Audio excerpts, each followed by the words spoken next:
ప్రపంచంతో తెలంగాణ పోటీ పడుతుందన్నారు సీఎం రేవంత్ రెడ్డి. సంక్షేమాన్ని ఆర్థిక కోణంలో చూడటం లేదన్నారు. 2 లక్షల వరకు రైతు రుణమాఫీ చేశామన్నారు. 36,000 కోట్ల రూపాయలను పెట్టుబడి సాయంగా అందించినట్లు అనుములా తెలిపారు.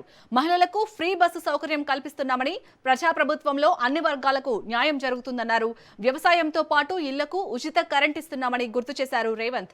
అలాగే విద్యా సంస్కరణలతో తెలంగాణ అభివృద్ధి పథంలో ముందుకెళ్తుందన్నారు. తెలంగాణ యువతకు ఉద్యోగ అవకాశాలు కల్పిస్తున్నట్లు ముఖ్యమంత్రి ప్రకటించారు. 72,000 ప్రభుత్వ ఉద్యోగాలను భర్తీ చేశామన్నారు. టీజీపీఎస్సీ ద్వారా పారదర్శకంగా నియామకాలు చేశామన్నారు. విద్య, వైద్యం తమ ప్రభుత్వానికి అత్యంత ప్రాధాన్యమన్నారు. తలసరి ఆదాయంలో తెలంగాణ మెరుగ్గా ఉందని, దేశంలో తొలిసారిగా కులగణన చేపట్టామని, రీజనల్ రింగ్ రోడ్డు నిర్మించుకోబోతున్నట్లు రేవంత్ ప్రకటించారు. అలాగే చెరువులు, భూముల పరిరక్షణ కోసం హైడ్రాను ఏర్పాటు చేశామన్నారు. భారత్ ఫ్యూచర్ సిటీతో తెలంగాణ రైజింగ్ తథ్యమన్నారు సీఎం రేవంత్ రెడ్డి.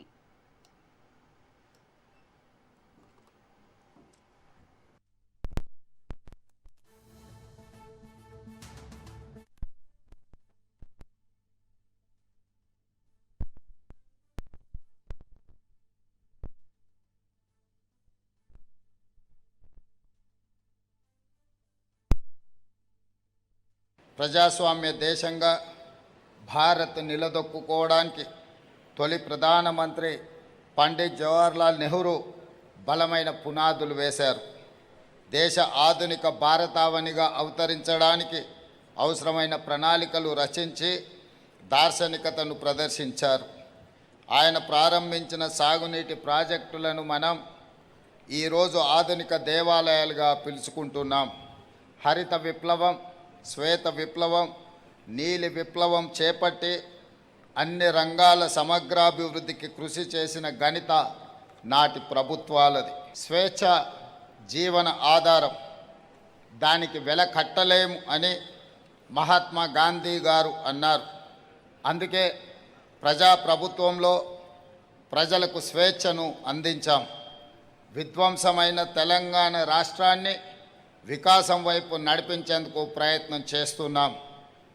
రాష్ట్రంలో ప్రజాప్రభుత్వం అధికారం చేపట్టిన 32 నెలల్లో దెబ్బతిన్న వ్యవస్థల్ని ఒక్కొక్కటిగా గాడిలో పెడుతూ వస్తున్నాం.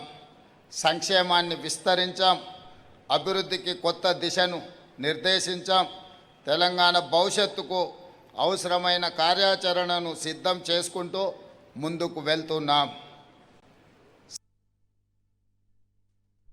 ఆత్మగౌరవంతో కూడిన జీవన విధానాన్ని అందించే సంకల్పం మా ప్రభుత్వానికి ఉన్నది.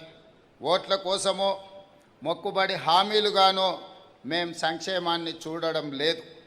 ప్రతి పథకంలో శాస్త్రీయ దృక్పథం, ప్రజా సంక్షేమం ఇందులో ఇమిడి ఉన్నది. ఈ 32 నెలల కృషి ఇప్పుడు ఫలితాల్లో కనిపిస్తుంది. అందుకు తాజా ఉదాహరణ ఆర్బీఐ తాజా గణాంకాల ప్రకారం 2025-26 సంవత్సరంలో మన రాష్ట్ర తలసరి ఆదాయం 8,18,931 రూపాయలు. దేశ తలసరి ఆదాయంతో పోలిస్తే తెలంగాణ తలసరి ఆదాయం దాదాపుగా 91% అధికంగా ఉంది. మన ఆర్థిక వ్యవస్థ బలాన్ని చాటి చెప్పే గొప్ప విజయంగా రాష్ట్ర ప్రభుత్వము, తెలంగాణ ప్రజలు భావిస్తున్నారు.